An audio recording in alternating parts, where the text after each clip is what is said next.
Hello दोस्तों, स्वागत है आपका फिर से एक बार आपके अपने चैनल बाज़ार की बात में। और बाज़ार के बात की शुरुआत करेंगे सीधा-सीधा चंबल फर्टिलाइज़र के साथ। तो यहाँ पे अपना एसएल हिट हो चुका था सेकंड वाला, ठीक है? मतलब कि हमने यहाँ पे ऑलरेडी प्रॉफ़िट बुक कर चुके थे यहाँ पे। और उसके बाद बात करेंगे कोरोमंडल इंटरनेशनल, तो कोई दिक्कत नहीं, बहुत ही बढ़िया ट्रेड चला जा रहा है अपना। और मान के चलो कि नियरली अपने को 25% का रिटर्न यहाँ पे अभी भी मिल रहा है। और इंटरग्लोब एविएशन कोई दिक्कत नहीं, यहाँ पे भी आपको आपका ट्रेड अच्छे से चला जा रहा है और इसको कैरी किया जाएगा। सेम चीज़ वेल्सपन कॉर्पोरेशन के साथ, क्योंकि यहाँ पे ट्रेड जनरेट हुआ ही नहीं है, हमें ये लाइन के ऊपर ट्रेड लेना था, इसके ऊपर क्लोज आया नहीं तो ट्रेड लिया नहीं। जेएसडब्ल्यू स्टील सेम चीज़, हमें ये लाइन के ऊपर ट्रेड लेना था, ट्रेड आया नहीं तो हमने लिया नहीं। आईसीआईसीआई बैंक अच्छे से चला जा रहा है, कोई दिक्कत नहीं है, इसको होल्ड किया जाएगा। नारायण हृदयालय अभी भी सलामत है, अपना यहाँ पे एसएल है, तो जब तक ये एसएल हिट नहीं होता, इसके नीचे क्लोज नहीं आता, हमें एग्जिट नहीं लेना है। ये लाइन, ये जो ब्लैक लाइन के नीचे आना ज़रूरी है। और अगर इसके नीचे आ गया ना, तभी भी आपका नुकसान नहीं है, आपका एंट्री बहुत पहले हुआ है। और कोटक महिंद्रा बैंक, यहाँ पे आपका जो नया ट्रेड चाहे अभी तक जनरेट नहीं हुआ है, तो इसको वॉच लिस्ट में ही रखेंगे फिलहाल।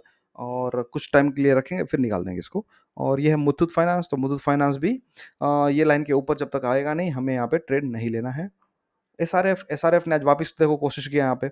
हमारा ऑलरेडी एक बार का एसएल खा चुका है ये भाई, ठीक है? पर यहाँ पे देखो तो ये लास्ट टाइम भी कितने टाइम से बात कर रहे हैं कि ये ऐसा ज़ोन है ना कि इसके ऊपर जब वो सस्टेन करेगा तो काफ़ी बड़ा मूव मिल सकता है। पर कब करेगा और करेगा या अभी नहीं करेगा इसके ऊपर वो सस्टेन, पता नहीं।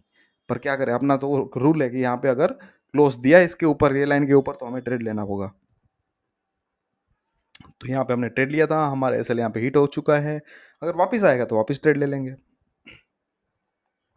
मनापुरम फाइनेंस, हमें ये लाइन के ऊपर ट्रेड लेना था, नहीं आया तो नहीं लिया। सेम चीज़ बजाज फाइनेंस अपना ट्रेड अच्छे से चला जा रहा है, कोई दिक्कत नहीं है, जैसा चल रहा है वैसे ही चलने दिया जाएगा। और इसका एक्स डेट 30 तारीख है, 30 मई है, तो ये तब तक चलेगा ये, ठीक है? और ये चले, और मेरा मानना है कम से कम ये 10,000 तक जा सकता है। रेडिंगटन आपको पता ही है कि जैसे ये एक जो उसका ये लंबे टाइम का इसका जो चैनल चल रहा था, वो चैनल के ऊपर इसने ऑलरेडी क्लोज दे दिया हुआ था यहाँ पे, और क्लोज देने के बाद वो थोड़ा सा अच्छा मुंह आपको मिला हुआ है। जेके सीमेंट में भी कोई दिक्कत नहीं है, आपका यहाँ पे 3 बार एसएल नहीं बोल सकते, एसएल को टच किया सिर्फ, ठीक है? क्योंकि क्लोजिंग नहीं दिया था तो एसएल हिट नहीं हुआ था, पर अभी अच्छा चल रहा है।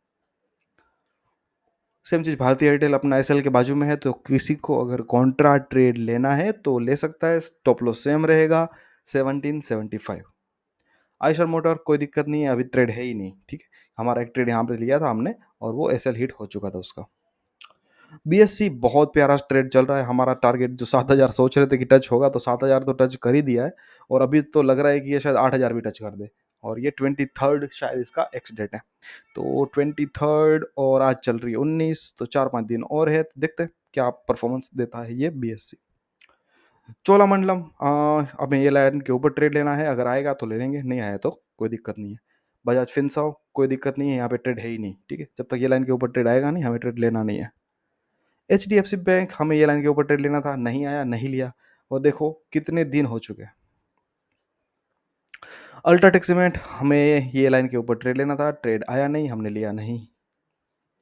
डिवीज, आज बोल सकते हो उसको कि गैप के साथ आपको इसने ट्रेड दे दिया। इतने टाइम का जो ये आपका पेन था ना, वो पेन पूरा इसने एक ही दिन में पेन कवर कर दिया।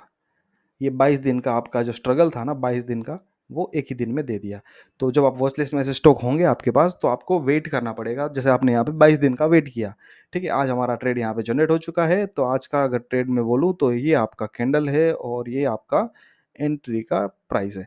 आप चाहे ये प्राइस मान के चलो, या फिर कल का, मैं कल का ओपनिंग ही पकड़ूंगा, ठीक है? क्योंकि आज तो शायद आप सबने कोई देखा हो और नहीं देखा हो, ट्रेड लिया हो नहीं लिया हो, पता नहीं। कल का ओपनिंग का जो होगा ना, उसको ही मान के चलेंगे। तो फिलहाल मैं इसको हटा देता हूँ, और कल देखेंगे डिवाइस में। तो डिवाइस में ऑलरेडी आपका ट्रेड जनरेट हो चुका है, ये मान के चलो। मैक्स फाइनेंशियल सर्विसेज, जैसे कि आपको बताया था कि यहाँ पे इसने गैप के साथ ट्रेड दिया था, और किसी ने लिया तो ठीक है, नहीं लिया तो कोई दिक्कत नहीं, आप चाहे तो इसको छोड़ भी सकते हो क्योंकि कोई ना कोई ट्रेड तो छूटेगा ही, कोई दिक्कत नहीं है, कभी-कभी छूट जाता है। और ये ट्रेड छूटा है उसका थोड़ा-सा रीज़न ये भी है कि मैं यहाँ पे वो टाइम पे कुछ काम से वीडियो नहीं बना रहा था 3-4 दिन के, और मैं ऑलरेडी पहले से बोल के रखा था कि मैं वीडियो कुछ टाइम के लिए नहीं बनाऊँगा। ठीक है? तो उसके चलते यहाँ पे शायद आपका ये ट्रेड मिस हुआ था, तो कोई दिक्कत नहीं है, हुआ है तो हुआ है। पर समझ लो, समझने की ज़रूरत होती है। मेन तो आपको समझना है कि ट्रेड किस तरह से लिया जाता है। सोलर इंडस्ट्री आपका एसएल हिट होते-होते बचा हुआ है बोल सकते हो, और हो जाएगा तो भी कोई दिक्कत नहीं है, हो जाएगा तो आप वहाँ पे एग्ज़िट ले सकते हो। और आज का जो कैंडल बना है ना, वो बहुत ही दुःख भरा, क्या बोलते हैं, वो बहुत ही नेगेटिव कैंडल कैंडल बनाई है। कंप्लीटली फुल बॉडी कैंडल है ये, full body candle, red candle, इसको आप अ, मारू-बोजू कैंडल भी बोल सकते हो, पर ये नेगेटिव साइड होता है, ठीक है? और देखते हैं अभी क्या होता है। एसएल-हिट हो जाएगा, पर बब द ये जो हिसाब से कैंडल बनाए हो तो वो हिसाब से लग रहा है कल ही आपका एसएल-हिट हो जाएगा यहाँ पे। मेरी को में कोई दिक्कत नहीं, जैसा ट्रेंड चल रहा था वैसे ही चलने दिया जाएगा, एसएल अभी भी दूर है। और भारत इलेक्ट्रॉनिक्स में आपको जो ट्रेड लिया हुआ है वो यहाँ पे भी शायद ट्रेड नहीं लिया है आपने, ठीक है? क्योंकि ये भी आपसे मिस हुआ था। तो कोई दिक्कत नहीं है, यहाँ पे भी नहीं लिया है तो वापस आप चाहे तो आपके लेवल के आजू-बाजू मिले तो ले लेना, और अच्छा है तो अभी लेना है तो अभी भी ले सकते हो, कोई दिक्कत नहीं है। और यहाँ पे क्या होगा कि आज रिज़ल्ट भी है, ठीक है? अभी तक तो आए नहीं थे, चा साढ़े 3 बजे तक, तो अभी देखते हैं कब तक रिज़ल्ट आएँगे। और ये है क्रूड में कोई ट्रेड नहीं बन रहा, क्रूड मेरे को लगता है अभी थोड़े टाइम साइडवेज़ चला जाएगा। निफ्टी टाइम पास कर रहा है, निफ्टी फुल टाइम पास कर रहा है और कुछ नहीं है। गोल्ड में देखो, पाँच वापस उसने अपना जो लो बनाया था वहाँ से वापस ऊपर जाने की कोशिश कर रहा है, पर गोल्ड भी अभी मेरे को लगता है थोड़ा शांत हो ही चुका है। डॉलर इंडेक्स वापस बिलो 100 आ गया है, तो गुड, अच्छी बात है। और ये हो गया वापस स्टॉक अपने चंबल के उधर आ गए वापस। ठीक है, और अभी आज के कुछ जो टॉप परफॉर्मर है उसकी बात कर लेंगे। तो ये है महाराष्ट्र स्कूटर, यानी कि ये बजाज, और ये है बजाज होल्डिंग, ये भी बजाज। ये दोनों बजाज के स्टॉक्स है, और ये दोनों का जो होल्डिंग है ना वो बजाज फाइनेंस में है। तो मैं आपको दिखाता हूँ कैसे होता है। देखो, बजाज फाइनेंस,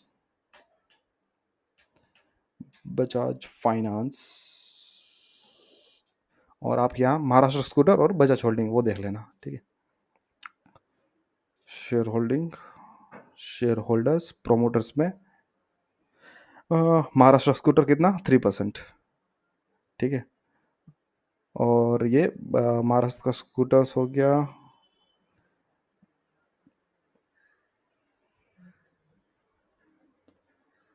और बजाज होल्डिंग्स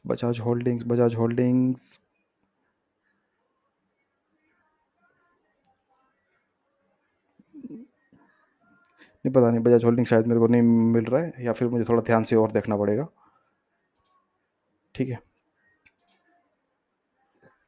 पर मोस्टली ये दोनों इसके प्रोमोटर है, ठीक है? तो ये आपको वो हिसाब से समझना चाहिए।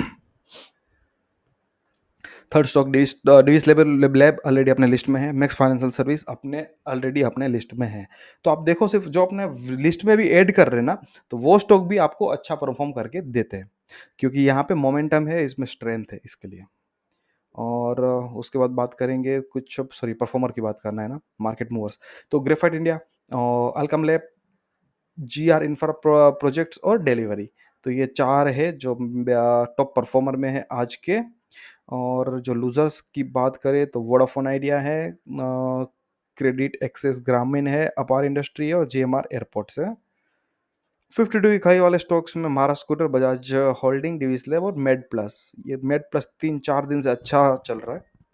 और ये समझ लो, मेड प्लस हेल्थ सर्विस के नाम पे मत जाओ, ये एफएमसीजी कंपनी है। कभी आप मेड प्लस के स्टोर में जाके विजिट करो, आपको पता चल जाएगा कि ये क्या क्या प्रोडक्ट बेचता है ये एफएमसीजी कंपनी है।